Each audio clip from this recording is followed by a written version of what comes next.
ಸ್ನೇಹಿತರೆ, ಚರಿತ್ರೆ ಮತ್ತೊಂದು ವಿಡಿಯೋಗೆ ನಿಮಗೆಲ್ಲ ಪ್ರೀತಿಯ ಸ್ವಾಗತ. ಇರಾನ್ ಹಾಗೂ ಅಮೆರಿಕ ನಡುವಿನ ಸಂಘರ್ಷ ದಿನದಿಂದ ದಿನಕ್ಕೆ ಹೆಚ್ಚಾಗ್ತಾ ಇದೆ. ಅಮೆರಿಕ ಸುಲಭದಲ್ಲೇ ಇರಾನ್ ವಿರುದ್ಧ ಮೇಲುಗೈ ಸಾಧಿಸುತ್ತೆ ಅನ್ನುವ ನಿರೀಕ್ಷೆ ಸುಳ್ಳಾಗಿದೆ.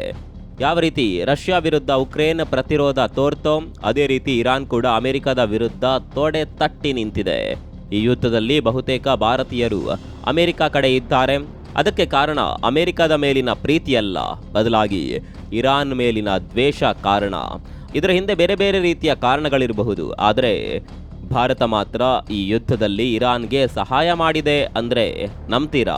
ಈಗ ನಡೀತಾ ಇರುವ ಸಂಘರ್ಷದಲ್ಲಿ ಭಾರತ ಇರಾನ್ಗೆ ಸಹಾಯ ಮಾಡಿದೆ.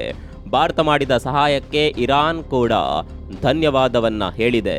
ಸ್ನೇಹಿತರೆ, ನಿಮಗೆಲ್ಲ ಹಿಂದೂ ಮಹಾಸಾಗರದಲ್ಲಿ ಇರಾನ್ ಯುದ್ಧ ನೌಕೆ ಮೇಲೆ ಅಮೆರಿಕ ಮಾಡಿದ ದಾಳಿಯ ಬಗ್ಗೆ ಗೊತ್ತಿರಬಹುದು. ಈ ದಾಳಿಯಲ್ಲಿ 80ಕ್ಕೂ ಹೆಚ್ಚು ಮಂದಿ ಬಲಿಯಾಗಿದ್ದರು. ಇಂಥದ್ದೇ ಮತ್ತೊಂದು ದಾಳಿಗೆ ಅಮೆರಿಕ ಪ್ಲಾನ್ ಮಾಡಿತ್ತು. ಅದು ಕೂಡ ಇರಾನ್ನ ಯುದ್ಧ ನೌಕೆಯನ್ನ ಅಮೆರಿಕ ಟಾರ್ಗೆಟ್ ಮಾಡಿತ್ತು. ಆದರೆ ಭಾರತ ಇಲ್ಲಿ ಇರಾನ್ನ ಸಹಾಯಕ್ಕೆ ಬರುತ್ತೆ. ನೇರವಾಗಿ ಹೇಳಬೇಕು ಅಂದರೆ ಭಾರತ ಇರಾನ್ನ ನೌಕೆಯನ್ನ ಬಚಾವ್ ಮಾಡಿದೆ. ಇದೇ ಕಾರಣಕ್ಕಾಗಿ ಇರಾನ್ ಧನ್ಯವಾದ ಹೇಳಿರೋದು. ಮತ್ತೊಂದು ಕಡೆಯಲ್ಲಿ ಇರಾನ್ ಅಮೆರಿಕದ ವಿರುದ್ಧ ಪ್ರಬಲ ಪ್ರತಿದಾಳಿ ಮಾಡ್ತಾ ಇದೆ. ಸೋಲೋದು ಫಿಕ್ಸ್. ಆದರೆ ಸೋಲೋದಕ್ಕೂ ಮುನ್ನ ಅಮೆರಿಕಾಗೆ ಎಷ್ಟೆಲ್ಲ ನಷ್ಟ ಮಾಡಬಹುದು ಅಷ್ಟೆಲ್ಲ ನಷ್ಟ ಮಾಡುವ ಶಪಥವನ್ನ ಇರಾನ್ ಮಾಡಿದೆ. ತನ್ನ ಕಡಿಮೆ ವೆಚ್ಚದ ಡ್ರೋನ್ಗಳಿಂದ ಅಮೆರಿಕದ ಅತ್ಯಾಧುನಿಕ ಅಸ್ತ್ರಗಳನ್ನು ಇರಾನ್ ಪುಡಿಗಟ್ತಾ ಇದೆ. ಏನಿದು ಇರಾನ್ನ ಸಸ್ತಾ ಯುದ್ಧ ತಂತ್ರ? ಇರಾನ್ ತೋರ್ತಾ ಇರುವ ಪ್ರತಿರೋಧ ಹೇಗಿದೆ? ಭಾರತ ಇರಾನ್ಗೆ ಯಾವ ರೀತಿ ಸಹಾಯ ಮಾಡಿದೆ? ಭಾರತ ಇರಾನ್ಗೆ ಸಹಾಯ ಮಾಡಿರೋದ್ರಿಂದ ಅಮೆರಿಕ ಕೋಪಗೊಳ್ಳುತ್ತಾ? ಎಲ್ಲವನ್ನ ತೋರಿಸ್ತೀವಿ ನೋಡಿ.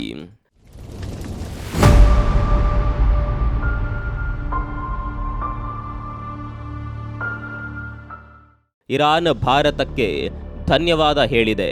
ನಿಮ್ಮ ಮಾನವೀಯತೆಯ ನೆರವಿಗೆ ನಾವು ಚಿರಋಣಿ ಅಂತ ಹೇಳಿದೆ. ಅರೆ, ಭಾರತ ಕೂಡ ಯುದ್ಧ ರಂಗಕ್ಕೆ ಇಳಿದು ಬಿಡ್ತಾ? ಭಾರತ ಅಮೆರಿಕ ಅಥವಾ ಇಸ್ರೇಲ್ ಪರ ಇರಬೇಕಿತ್ತಲ್ಲ? ಇರಾನ್ಗೆ ಯಾಕೆ ಸಪೋರ್ಟ್ ಮಾಡ್ತಾ ಇದೆ? ಹೀಗೆ ನೂರಾರು ಪ್ರಶ್ನೆಗಳು ನಿಮ್ಮನ್ನ ಕಾಡ್ತಾ ಇರಬಹುದು. ಇರಾನ್ ಇಲ್ಲಿ ಧನ್ಯವಾದ ಹೇಳಿದ್ದು ತನ್ನ ಯುದ್ಧ ನೌಕೆಯನ್ನ ಬಚಾವ್ ಮಾಡಿದ್ದಕ್ಕೆ, ತನ್ನ ಯುದ್ಧ ನೌಕೆಗೆ ಭಾರತದಲ್ಲಿ ಆಶ್ರಯ ಕೊಟ್ಟಿದ್ದಕ್ಕೆ. ಒಂದು ನೌಕೆಯನ್ನ ಕಳೆದುಕೊಂಡು ಸಂಕಷ್ಟದಲ್ಲಿದ್ದ ಇರಾನ್ಗೆ ಭಾರತ ದೊಡ್ಡ ಮಟ್ಟಿನ ನೆರವು ನೀಡಿದೆ. ಇರಾನ್ ಯುದ್ಧ ನೌಕೆಯೊಂದಕ್ಕೆ ಭಾರತ ಆಶ್ರಯ ನೀಡಿದೆ. ಇಂಟ್ರೆಸ್ಟಿಂಗ್ ಸಂಗತಿ ಅಂದರೆ ಇವತ್ತಿಗೂ ಇರಾನ್ನ ಯುದ್ಧ ನೌಕೆ ಭಾರತದಲ್ಲೇ ಇದೆ. ಇದರ ಬಗ್ಗೆ ಹೇಳ್ತೀವಿ. ಅದಕ್ಕಿಂತ ಮೊದಲು ಹಿಂದೂ ಮಹಾಸಾಗರದಲ್ಲಿ ಇರಾನ್ ಯುದ್ಧ ನೌಕೆಯ ಮೇಲೆ ಅಮೆರಿಕ ಮಾಡಿದ ದಾಳಿಯ ಬಗ್ಗೆ ನಿಮಗೆ ಗೊತ್ತಿರಲೇಬೇಕು. ಭಾರತದ ಅತ್ಯಂತ ಸಮೀಪದಲ್ಲೇ ಹಿಂದೂ ಮಹಾಸಾಗರದಲ್ಲಿ ಇರಾನ್ನ IRIS ಅನ್ನುವ ಯುದ್ಧ ನೌಕೆಯನ್ನ ಅಮೆರಿಕ ಉಡಿಸ್ ಮಾಡಿತ್ತು. ಈ ದಾಳಿಯಲ್ಲಿ 80ಕ್ಕೂ ಹೆಚ್ಚು ಮಂದಿ ಪ್ರಾಣವನ್ನ ಕಳೆದುಕೊಂಡಿದ್ರು. ಇಲ್ಲಿ ಗಮನಿಸಬೇಕಾದ ಸಂಗತಿ ಅಂದ್ರೆ ಅಮೆರಿಕ ಭಾರತದ ತುಂಬಾನೇ ಹತ್ತಿರಕ್ಕೆ ಬಂದು ದಾಳಿ ಮಾಡಿತ್ತು. ಈ ದಾಳಿ ಭಾರತದ ನಾಯಕತ್ವದ ಮೇಲೆ ಪ್ರಶ್ನೆ ಹುಟ್ಟಾಕಿತ್ತು. ಅಮೆರಿಕ ನಮ್ಮ ಹತ್ತಿರದವರೆಗೆ ಬಂದ್ರೆ ನಾಳೆ ನಮ್ಮ ಮೇಲೆ ದಾಳಿ ಮಾಡೋದಿಲ್ಲ ಅನ್ನೋದು ಯಾವ ಗ್ಯಾರಂಟಿ? ನಮ್ಮ ಪ್ರದೇಶದ ಹತ್ತಿರಕ್ಕೆ ಬಂದು ದಾಳಿ ಮಾಡಿದಾಗ ಭಾರತ ಈ ಬಗ್ಗೆ ಯಾವುದೇ ಪ್ರತಿಕ್ರಿಯೆಯನ್ನ ಕೊಟ್ಟಿಲ್ಲ. ಅಟ್ಲೀಸ್ಟ್ ದಾಳಿಯಾದ ನಂತರ ವಿರೋಧವನ್ನ ಕೂಡ ವ್ಯಕ್ತಪಡಿಸಿಲ್ಲ ಅನ್ನುವ ಆಕ್ರೋಶ ಕೇಳಿಬಂದಿತ್ತು. ಇದು ಸಹಜ ಆಕ್ರೋಶ. ಅಮೆರಿಕ ನಮ್ಮ ಸಮೀಪ ಬಂದು ಇಷ್ಟೆಲ್ಲ ಮಾಡುತ್ತೆ ಅಂದರೆ ಸ್ವಲ್ಪ ಮಟ್ಟಿಗೆ ನಾವು ಅದನ್ನ ವಿರೋಧಿಸಬೇಕಿತ್ತು, ದಿಟ್ಟ ಪ್ರತಿಕ್ರಿಯೆಯನ್ನ ತೋರ್ಬೇಕಿತ್ತು. ಆದರೆ ಭಾರತ ನಮ್ಗೆ ಯಾಕೆ ಬೇಕು ಅನ್ನುವ ರೀತಿಯಲ್ಲಿ ಸುಮ್ಮನಾಗ್ಬಿಡ್ತು. ಇಂಟ್ರೆಸ್ಟಿಂಗ್ ಸಂಗತಿ ಏನ್ ಗೊತ್ತಾ? ಅಮೆರಿಕ ದಾಳಿ ಮಾಡಿದ ಇರಾನ್ ಹಡಗು ಭಾರತದ ಜೊತೆ ಜಂಟಿ ಯುದ್ಧಾಭ್ಯಾಸಕ್ಕೆ ಬಂದಿತ್ತು. ಇಲ್ಲಿ ಗೊತ್ತಿರಲೇಬೇಕಾದ ಸಂಗತಿ ಅಂದರೆ ಸದ್ಯಕ್ಕೆ ಪರಿಸ್ಥಿತಿ ಸರಿಯಿಲ್ಲ. ಹೀಗಾಗಿ ನೀವು ವಿಶಾಖಪಟ್ಟಣಂನಲ್ಲಿ ನಿಮ್ಮ ಯುದ್ಧ ನೌಕೆಯನ್ನು ನಿಲ್ಲಿಸಬಹುದು, ಇಲ್ಲಾಂದರೆ ನಿಮಗೆ ಸಮಸ್ಯೆ ಎದುರಾಗಬಹುದು.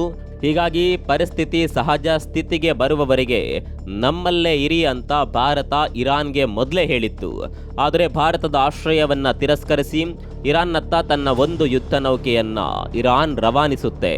ಯಾವಾಗ ಈ ಹಡಗು ಶ್ರೀಲಂಕಾ ದಾಟ್ಕೊಂಡು ಬರುತ್ತೋ ಆಗ ಅಮೆರಿಕದ ಸಬ್ಮರೀನ್ ದಾಳಿ ಮಾಡಿಯೇ ಬಿಡುತ್ತೆ.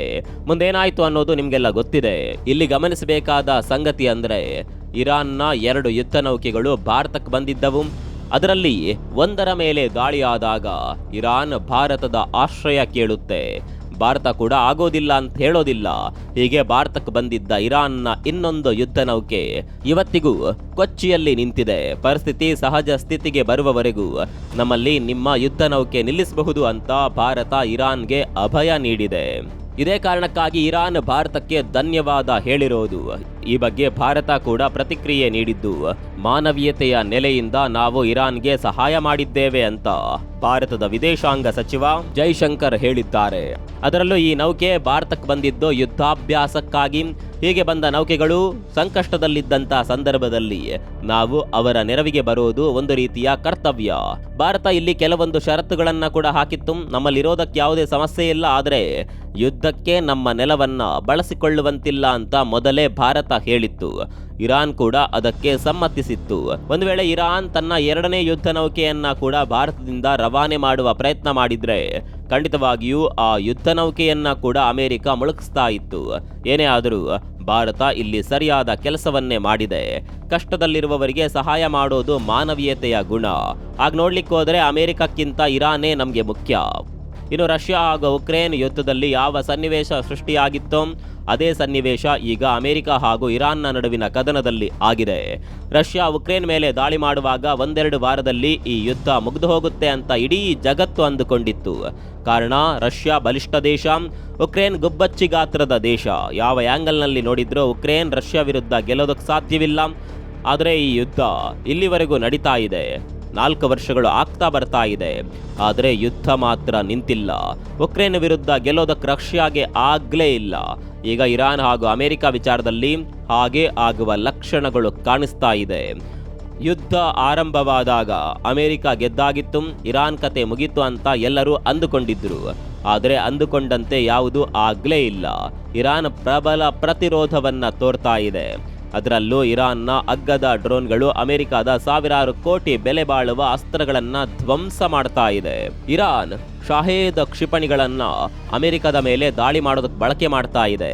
ಸದ್ಯ ಇರಾನ್ ಮಧ್ಯಪ್ರಾಚ್ಯದ ಮೇಲೆ ಮಾಡ್ತಾ ಇರುವ ಬಹುತೇಕ ಎಲ್ಲ ದಾಳಿಗಳಿಗೆ ಇರಾನ್ ಇದೇ ಡ್ರೋನ್ಗಳನ್ನ ಬಳಕೆ ಮಾಡ್ತಾ ಇರೋದು. ಈ ಡ್ರೋನ್ ತಯಾರಿಕೆಗೆ ತಗುಲುವ ವೆಚ್ಚ ಕೇವಲ 2 ಲಕ್ಷ ರೂಪಾಯಿಗಳು ಮಾತ್ರ. ಆದರೆ ಈ ಡ್ರೋನ್ಗಳನ್ನು ತಡೆಗಟ್ಟಲು ಅಮೆರಿಕ ಬಳಸ್ತಾ ಇರುವ ಪ್ರತಿಬಂಧಕ ಮಿಸೈಲ್ಗಳ ಬೆಲೆ ಬರೋಬ್ಬರಿ 36 ಕೋಟಿ. ವ್ಯತ್ಯಾಸವನ್ನ ನೀವೇ ಗಮನಿಸಿಕೊಳ್ಳಿ. 2 ಲಕ್ಷ ರೂಪಾಯಿಯ ಡ್ರೋನನ್ನ ತಡೆಗಟ್ಟೋದಕ್ಕೆ ಬರೋಬ್ಬರಿ 36 ಕೋಟಿ ರೂಪಾಯಿಯ ಮಿಸೈಲ್ ಅನ್ನ ಬಳಕೆ ಮಾಡಲಾಗ್ತಾ ಇದೆ. ಇಲ್ಲೇ ಅಮೆರಿಕಾಗೆ ಲಾಸ್ ಆಗ್ತಾ ಇರೋದು. ಅದರಲ್ಲೂ ಅಮೆರಿಕದ ಬಳಿ ಅತ್ಯಾಧುನಿಕ ಅಸ್ತ್ರಗಳಿದೆ. ಲಕ್ಷಾಂತರ ಕೋಟಿ ಮೌಲ್ಯದ ಮಿಸೈಲ್ ಡಿಫೆನ್ಸ್ ಸಿಸ್ಟಮ್ಗಳಿದೆ. ಈ ಅಸ್ತ್ರಗಳನ್ನು ಒಡಿಸ್ ಮಾಡೋದಕ್ಕೆ ಇರಾನ್ ಕೇವಲ 2 ಲಕ್ಷ ರೂಪಾಯಿಯಲ್ಲಿ ನಿರ್ಮಾಣವಾಗುವ ಡ್ರೋನ್ ಅನ್ನ ಬಳಕೆ ಮಾಡ್ತಾ ಇದೆ. ಎಲ್ಲ ಟಾರ್ಗೆಟ್ಗಳು ಯಶಸ್ವಿ ಆಗದೇ ಇದ್ರು ಇರಾನ್ನ ಕೆಲವೊಂದು ಟಾರ್ಗೆಟ್ಗಳು ಯಶಸ್ವಿಯಾಗಿವೆ. ಇದರಿಂದ ಅಮೆರಿಕಾಗೆ ಸಾವಿರಾರು ಕೋಟಿ ರೂಪಾಯಿ ನಷ್ಟವಾಗಿದೆ. ಇದೆಲ್ಲದರ ನಡುವೆ ಟ್ರಂಪ್ ಈ ಯುದ್ಧ ಮುಂದಿನ 3 ತಿಂಗಳವರೆಗೂ ಕಂಟಿನ್ಯೂ ಆಗಬಹುದು ಅನ್ನುವ ಹೇಳಿಕೆ ಕೊಟ್ಟಿದ್ದಾರೆ. ಇದಕ್ಕೆ ಪೂರಕ ಎನ್ನುವಂತೆ ಇಸ್ರೇಲ್ಗೆ ಬರೋಬ್ಬರಿ 6,000 ಕೋಟಿ ಮೌಲ್ಯದ 20,000 ಬಾಂಬ್ಗಳನ್ನು ರವಾನಿಸುವಂತೆ ತಮ್ಮ ಅಧಿಕಾರಿಗಳಿಗೆ ಆದೇಶ ನೀಡಿದ್ದಾರೆ. ಈ ಮೂಲಕ ಇಸ್ರೇಲ್ ನೆಲದಿಂದ ಇರಾನ್ ಮೇಲಿನ ದಾಳಿಯನ್ನ ಇನ್ನಷ್ಟು ತೀವ್ರಗೊಳಿಸುವ ಲೆಕ್ಕಾಚಾರ ಇರೋದು ಕ್ಲಿಯರ್ ಆಗಿ ಕಾಣಿಸುತ್ತಿದೆ. ಇನ್ನು ಅರಬ್ ದೇಶಗಳ ಮೇಲೆ ಇರಾನ್ ತನ್ನ ದಾಳಿಯನ್ನ ಮುಂದುವರಿಸಿದೆ. ಸೌದಿ ಅರೇಬಿಯಾದ ಮೇಲೆ ನಡೆದ ದಾಳಿಯಲ್ಲಿ ಭಾರತೀಯರು ಸೇರಿ 2 ಸಾವನ್ನಪ್ಪಿದ್ದಾರೆ ಎಂದು ಸೌದಿ ಸರ್ಕಾರ ಹೇಳಿದೆ. ರಾಜಧಾನಿ ರಿಯಾದ್ನಿಂದ 80 ಕಿಲೋಮೀಟರ್ ದೂರದ ಅಲ್ ಕರ್ಜ್ ಪ್ರದೇಶದ ಜನವಸತಿ ಪ್ರದೇಶವೊಂದರ ಮೇಲೆ ನಡೆದ ದಾಳಿ ವೇಳೆ ಓರ್ವ ಭಾರತೀಯ, ಓರ್ವ ಬಾಂಗ್ಲಾದೇಶಿ ನಾಗರಿಕ ಸಾವನ್ನಪ್ಪಿದ್ದಾರೆ. ಸದ್ಯದ ಮಟ್ಟಿಗೆ ನಡೆದ ದಾಳಿಯಲ್ಲಿ ಒಟ್ಟು 12 ಜನ ಮೃತಪಟ್ಟಿರುವ ಸಾಧ್ಯತೆ ಇದೆ. ಅದೇನೇ ಇರಲಿ, ಈ ಯುದ್ಧ ಸದ್ಯಕ್ಕೆ ನಿಲ್ಲುವ ಲಕ್ಷಣಗಳು ಕಾಣಿಸ್ತಾ ಇಲ್ಲ. ಈ ಬಗ್ಗೆ ನಿಮ್ಗೆ ಏನನ್ಸುತ್ತೆ ಕಾಮೆಂಟ್ ಮಾಡಿ.